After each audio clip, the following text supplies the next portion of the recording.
À l'arrière des bâtiments conçus par Claude Nicolas Ledoux, il y avait tout un espace entre les bâtiments construits et le mur d'enceinte, qui faisait une closure totale autour des 11 bâtiments, un espace qui était occupé par des jardins potagers exploités par les ouvriers de la saline.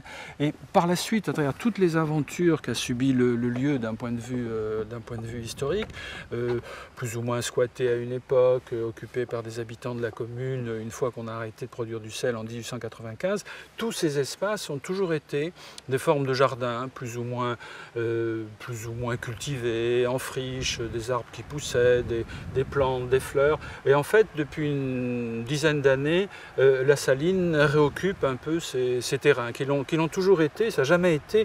La saline a toujours eu ces bâtiments très, très minéraux, mais il y a toujours eu de la végétation, des jardins, un certain nombre de plantations autour. Alors on a repris cette tradition depuis une décennie en le traitant sous la forme de jardins éphémères sur un thème différent chaque année. Les espaces étant confiés à des établissements de formation, lycée horticole, lycée professionnel, et une quinzaine d'entre eux, donc ce qui représente plus de 200 élèves, ce qui représente 20 à 30 professeurs, etc., interviennent chaque année sur une thématique que nous définissons en commun. Donc en 2010, c'est les jardins d'utopie. Donc sur ce thème, chacun des établissements, les enseignants, nous-mêmes, et puis quelques autres personnes vont réfléchir sur ce thème. Qu'est-ce que c'est qu'un jardin d'utopie? Ce n'est pas obligatoirement un jardin de science-fiction, ce n'est pas les jardins de la planète Mars, mais pourquoi pas.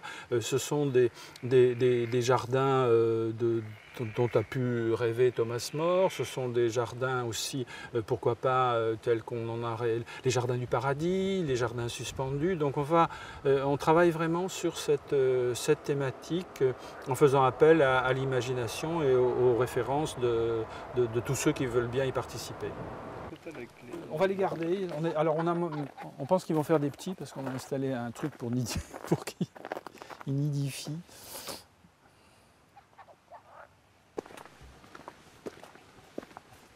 Disparant. Vous avez choisi l'Iran comme alter ego d'Arc-et-Senans. Oui, l'Iran, parce que d'abord c'est une culture et une civilisation absolument prodigieuse, et puis c'est quand même la naissance du jardin, la naissance d'un certain nombre de plantes, la naissance même, dit-on pour partie, d'un certain nombre de cépages pour le vin.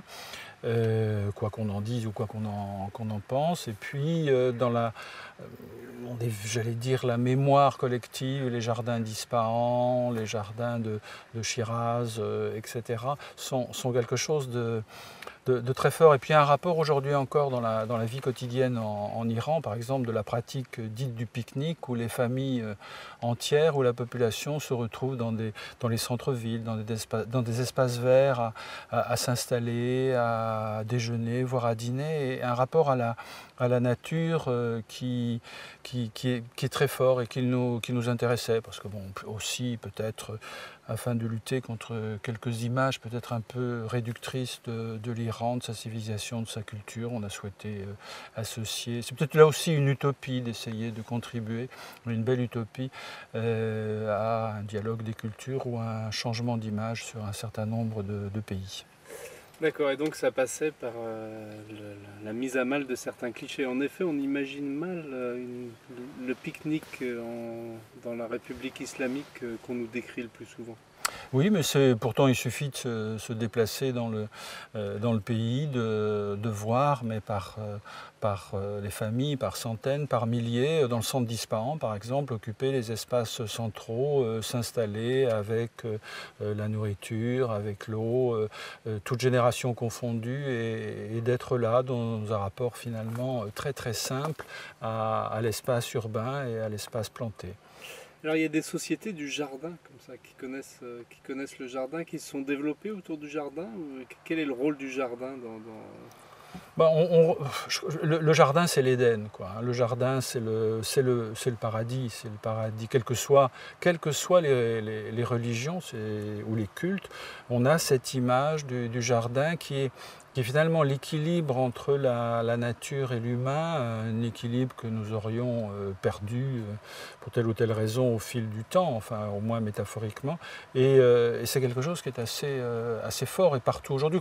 Bon, alors il y a des villes qui l'ont un peu perdu. C'est vrai que si aujourd'hui Mexico a perdu ce qu'elle a pu être du temps des Aztèques, la ville vraiment des jardins flottants, la ville des plantes comme beaucoup d'autres. C'est ça aussi que nous aimerions peut-être un peu aborder et développer. C'est-à-dire que si l'homme qui tente aujourd'hui de renouer un lien avec la nature qu'il a peut-être un peu oublié, ce futur-là passerait peut-être par le jardin. Je pense que ça passe par une forme de réappropriation d'un espace qui... ce qui compte finalement, je veux dire, c'est le vide, quoi. C'est ce qui existe entre, particulièrement aujourd'hui, à l'intérieur ou à l'extérieur des villes. Alors, sans prôner le retour à la nature rousseauiste et toutes les ambiguïtés idéologiques qui peuvent aller derrière, je crois il y a quelque chose à retrouver avec justement le jardin, avec le paradis perdu, sans trop se raconter non plus d'histoire. Je pense que c'est des domaines, de même qu'on va vers des énergies naturelles simples, il est temps aussi peut-être de faire des reconquêtes de l'espace assez naturelles et assez simples.